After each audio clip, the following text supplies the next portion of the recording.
ஒரு நிமிட வீடியோவுக்கு உங்களை அன்போடு வரவேற்கிறேன். ஃபாரின் போகணும் அப்படின்னு ஒரு ஆசை இருக்குதா? எத்தனை பேருக்கு அது நிறைவேற மாட்டேங்குதுன்னு புலம்பிக் கொண்டிருக்கீங்களா? புதிய எல்கையை சுதந்திரிக்கணுமா? அன்கவுண்டபிள் பிளெஸ்ஸிங்கை ரிசீவ் பண்ணணுமா? ஆண்டவர் ஒரு அருமையான வழி வைத்திருக்கிறார். யோசுவா 3:5 சொல்லப்படுகிறது, யோசுவா ஜனங்களை நோக்கி, உங்களை பரிசுத்தம் பண்ணிக்கொள்ளுங்கள், நாளைக்கு கர்த்தர் உங்கள் நடுவிலே அற்புதங்களை செய்வார். பாருங்க, ஆண்டவர் யோசுவா மூலம் சொல்றார், எப்பா நீங்கள் யோர்தான் இன்னைக்கு கரை புரண்டு போயிட்டு இருக்கிறது, இதை கடந்து போனால் தான் அடுத்த நாட்டுக்குள்ளே கடந்து செல்ல முடியும். அப்போ இதை இன்னைக்கு பிரிக்கணும். அது ரெண்டாவது என்ன செய்யணும்? எப்படி நடக்கும்? ஒரே வழி, பரிசுத்தம்.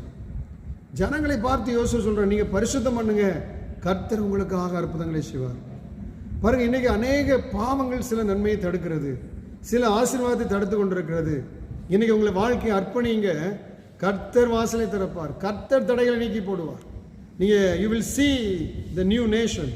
பாருங்க, அந்த யோர்தான் 2ஆக பிளந்தது, அதை கடந்தார்கள், புதிய தேசத்தை கண்டார்கள், புதிய வாக்குத்தத்தம் பண்ணப்பட்ட கானானை நெருங்கி கொண்டிருந்தார்கள். இன்றைக்கு நீங்கள் புதிய வாக்குத்தத்தம் பண்ணப்பட்ட தேசத்தை நோக்கி முன்னேறி செல்வீர்கள், பரிசுத்தத்துக்கு அர்ப்பணிக்கும் போது. அது மாத்திரமல்ல, காடைகள் திரளாய் ஆண்டவர் இறைச்சி மீட்டையும் கொடுத்தார்.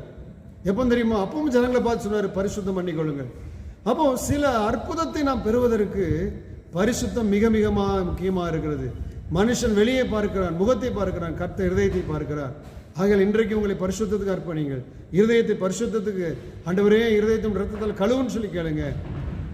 தடைகள் மாறும், புதிய வாசலை சுதந்தரிப்பீர்கள், சத்ருவின் நெல்கையை சுதந்தரிப்பீர்கள், பாலும் தேனோடும் கானானை சுதந்தரிப்பீர்கள், செழிப்பை சுதந்தரிப்பீர்கள்.